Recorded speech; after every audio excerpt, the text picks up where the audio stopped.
choose my glaze. I've chosen this glaze. This is Cool Jade. There's the glaze. Move the grill up and down a little bit.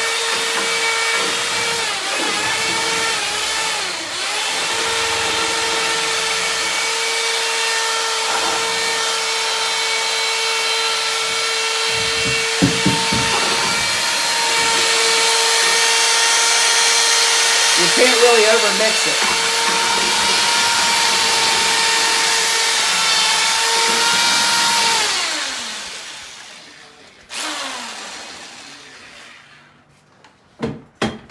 Now let's say that you don't have a handy dandy super duper, come on, this is a cheap tool, you can get it. But if you don't like messing with power tools, try to find some kind of you could use a paint stirrer. These are actually made from countertops, so they're really easy to clean. But this is a stir stick. The easier it is to clean, of course, the better. If it's wood, it's going to absorb moisture. So if you accidentally left it in there, it's going to suck a bunch of glaze up onto it. Don't want to waste glaze. Glaze is obviously very expensive. I was talking to somebody last night about this that's just getting into it, and she had no clue what even mixing your own glazes cost. So again, food for thought. If you're in a group studio and you have access to a lot of different glazes and you're about to cut out and do your own thing, you need to put that in your little figures because it's not cheap. So after you've mixed your glaze, you don't want to hang out and talk too long because you gotta glaze. You don't want it to settle. So you want to cock your wrist, you want to pour the glaze in at least halfway. Not many people are using this ladle type thing, but I had a Japanese student who came back and brought me this, and I like playing with it.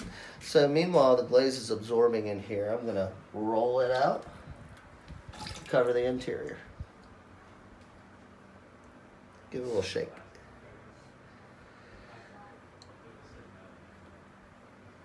So I'm gonna let that dry now, because if I glaze the outside now, it's not gonna take quite as much glaze as I would like.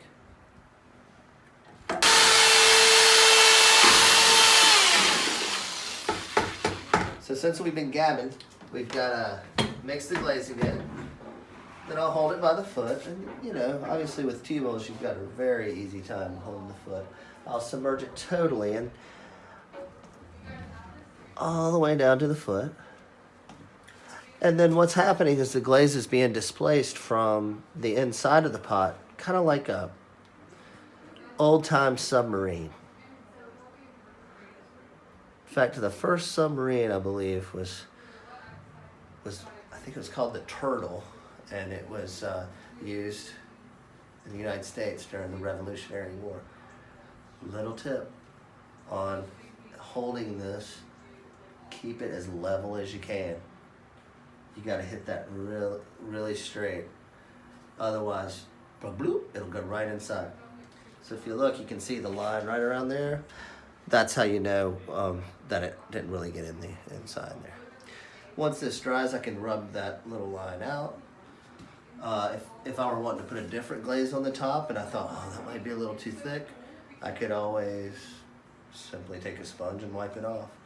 You always want to have a sponge available to wipe any residual glaze off of the foot as well. Even if you wax it, you still need to wipe it. I've had a lot of students that somehow miss little details like that. I take the time to go through and investigate the foot of every pot that I stack. Not necessarily because, I'm looking out for the students, but I'm looking out for my kiln shells, Okay, so after I've glazed the piece, I've let it dry again, then I'm going to do some accent glazing. I find that, by adding another glaze, especially when you're doing mid-range, where you're not getting any gifts from the kiln gods per se, like you do in the gas kiln. The oxidation atmosphere just pretty much, you're relying on combinations. or you're relying on, you know, maybe skilled slip work, or, you know, it's just a little bit different than gas firing. With gas firing, salt firing, wood firing, a lot of things happen in that atmosphere where oxygen's being stolen at certain points in the firing. It's a whole nother thing we can talk about. That's what's so great about pottery, is you will always find another avenue or something else to learn. And I hope I'm not misquoting this, but I believe it's Georgia O'Keeffe, one of her only life regrets was that she discovered ceramics so late in her life. Because there's just so much to learn.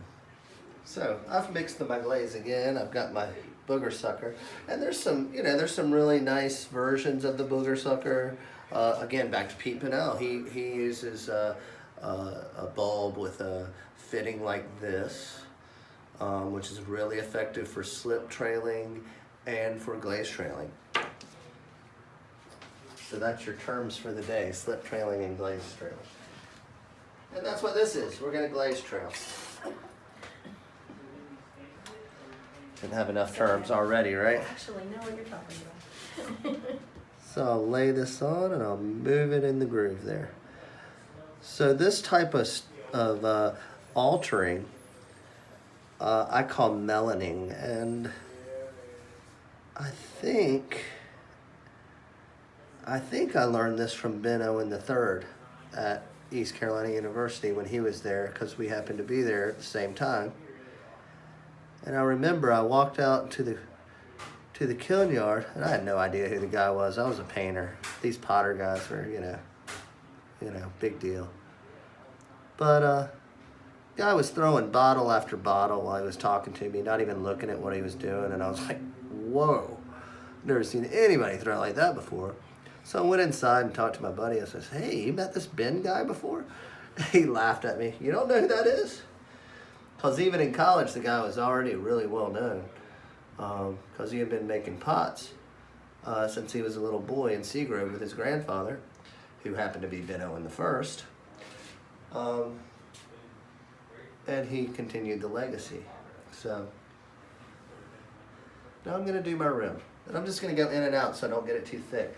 A lot of times you'll get it crawling off of your rim if you get it too thick. So in and out. Shake. I don't want it to be real thick anywhere, or it might just pull off. All right, got a few drips in there. Guess what?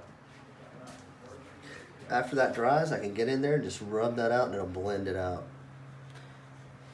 It's not a big deal. So almost anything you can fix, and if you can't, wash it off and wait until next week. No big deal. You know, it's not messed up until you put it in the kiln where it's glazed wrong. If you know it, if the glaze starts cracking like a riverbed, you know it's too thick. If the glaze is falling off, you're asking for it. If you have little pinholes anywhere, just after it's totally dry, you gotta wait. I don't have any pinholes, but if you had any, you would just rub it with a clean, dry finger after it was totally dry. You can tell, see here, it's reflecting light. That's still wet. Typically, the glaze will get lighter when it's dry. Most glazes. There's always exceptions. So, I guess we'll show you this. Well, I might fill this little line here too. Let's go ahead and do that too. One thing I like about doing T-bowls is that the foot is typically more interesting to me than the whole pot, because there's so much time and energy put into footing the chihuahuas.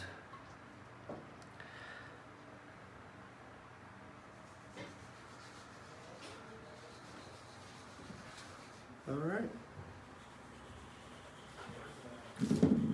So next time, we would love for you to come back and visit us and subscribe and all that great stuff, so that we can share more of our extensive ceramic fun with you and your friend. And say hey to our mascot.